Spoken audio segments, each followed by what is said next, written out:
اللہ وملائکتہ یصلون علی النبی یا ایہا الذین آمنوا صلوا علیہ وسلموا تسلیما اللہم صل علی سیدنا وشفیعنا ومولانا محمد وبارک وسلم صلاة وسلاما علیک یا رسول اللہ صلی اللہ تعالی علیہ وسلم۔ نہ پوچھ ان خرقہ پوشوں کی ارادت ہو تو دیکھ ان کو،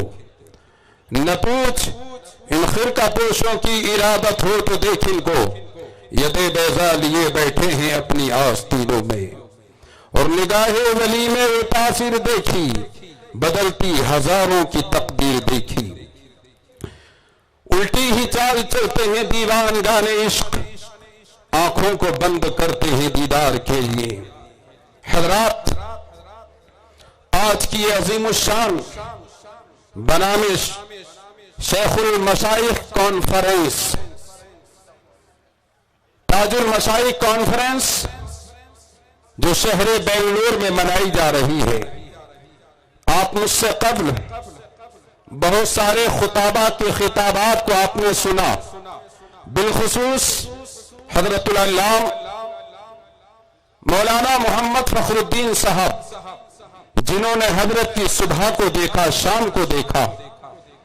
جنہوں نے حضرت کو چلتے ہوئے کھاتے ہوئے لمحے لمحے کو دیکھا، انہوں نے جو بیان کیا بس وہی کافی ہے۔ لیکن ناظم اجلاس نے مجھے دعوت دی، اور میرا تعلق بھی حضرت سے 1-2 سال سے نہیں، تقریباً 22 یا 23 سال سے میرا تعلق بھی حضرت سے ہے۔ میں حضرت کی ذات کو جانتا ہوں، میں بارے بار حضرت سے ملا ہوں کہ وہ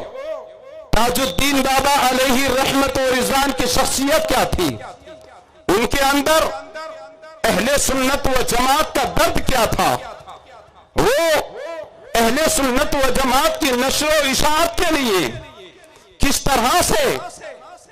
اپنی نیچی نگاہوں سے وہ کام کر رہے تھے۔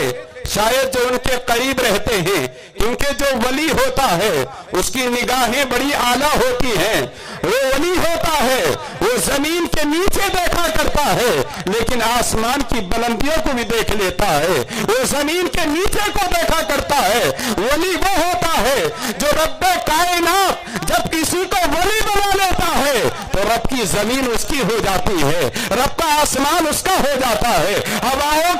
اس کے اشاروں پر چلا کرتی ہے۔ جو اللہ کا ولی ہو جاتا ہے اس کا عالم تو یہ ہوتا ہے کہ یہ ہندوستان کی زمین اللہ اپنے ولی کے لیے سمیٹ دیتا ہے۔ ایک قدم بنگلور میں ہوتا ہے یا یوں کہ ہندوستان میں ہوتا ہے تو اس کا دوسرا قدم بغداد شریف میں ہوتا ہے، ایک قدم ہندوستان میں ہوتا ہے تو دوسرا قدم کربلا میں ہوتا ہے، ایک قدم اللہ کے ولی کا ایک زمین ہندوستان پر ہوتا ہے، رب زمین کو سمیٹ دیتا ہے، دوسرا قدم اس کا خانہ کعبہ میں ہوتا ہے، ایک قدم ولی کا ہندوستان میں ہوتا ہے تو دوسرا قدم گنبد خضرا کے سامنے ہوتا ہے۔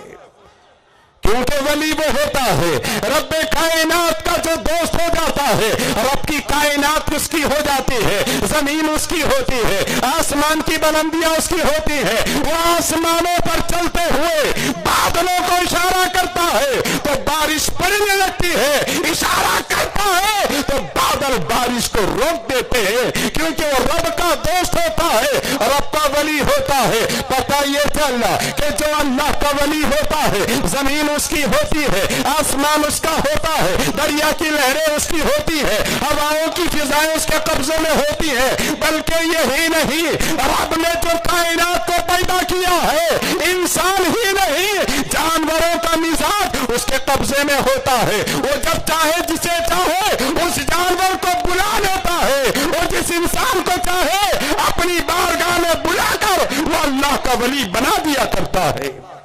حضرت تاج الدین بابا وہ ذات کا نام ہے، اس شخصیت کا نام ہے، اس اللہ کے ولی کا نام ہے کہ ہم نے تو پڑھا ہے، ہم نے دیکھا نہیں تھا۔ حضرت سیدنا صدیق اکبر کو ہم نے پڑھا ہے، عمر فاروق اعظم کی نمازوں کو ہم نے پڑھا ہے، مولا کائنات کے تقوی کو ہم نے پڑھا ہے، حضرت غوث الاعظم کی نمازوں کو پڑھا،